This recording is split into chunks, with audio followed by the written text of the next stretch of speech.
Hello అండి. Welcome to my channel. ఇది వచ్చేసి గణేష్ చతుర్థి వ్లాగ్ అండి. లాస్ట్ ఇయర్ నేను ఇలా పసుపు గణపయ్య అయితే చేశానండి ఇంట్లోనే.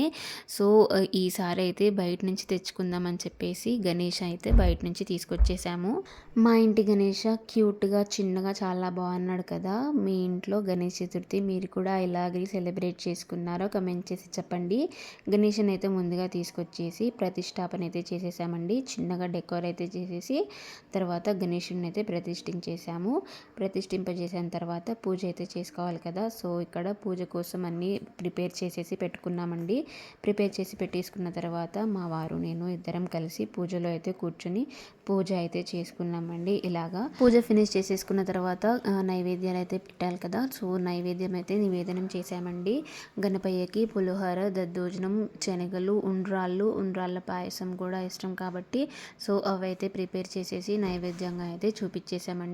ఇంట్లో పూజ అనగానే ఆ డివైన్ వైబ్స్ అసలు ఎలా వచ్చేస్తాయో కదా! చాలా ప్రశాంతంగా అనిపిస్తుంది పూజ చేసుకున్న తర్వాత. అసలు పూజ అనేసరికి చాలా భక్తి శ్రద్ధలతో చేయాలి కాబట్టి పూజ చేసుకున్న తర్వాత అయితే చాలా ప్రశాంతంగా అయితే అనిపిస్తుందండి. అలా మార్నింగ్ అయితే పూజ ఫినిష్ చేసుకున్న తర్వాత ఈవినింగ్ కూడా గణపయ్యకి ప్రసాదం అయితే ప్రిపేర్ చేసేసి నివేదన చేసిన తర్వాత ఈవినింగ్ అయితే ఆరతి ఇలా చేసుకున్నామండి. ఇంట్లో గణేషుని పూజ అయిపోయిన తర్వాత కాలనీలో అయితే గణేషుని అయితే పెట్టారండి. మహారాజా గణేష్ చాలా బాగున్నాడు, చూడడానికి చాలా కళగా అనిపించాడు. కాలనీ గణేష్ దగ్గర డే 1 పూజ అయితే ఇలా ఫినిష్ అయిపోయింది.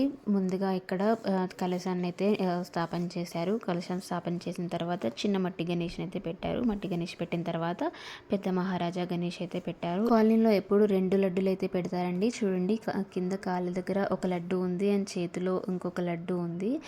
గణేషుని అలా చూస్తూ ఉండిపోవాలనిపించింది. చాలా కళగా చాలా బాగా అనిపించారు గణేష్ అయితే. మీ కాలనీలో కూడా ఇలాగే గణేష్ చతుర్థి జరుపుకుంటే కమెంట్ చేసి చెప్పండి. థ్యాంక్ యూ ఫర్ వాచింగ్ అండి. Subscribe to my channel. See you in the next video. Bye.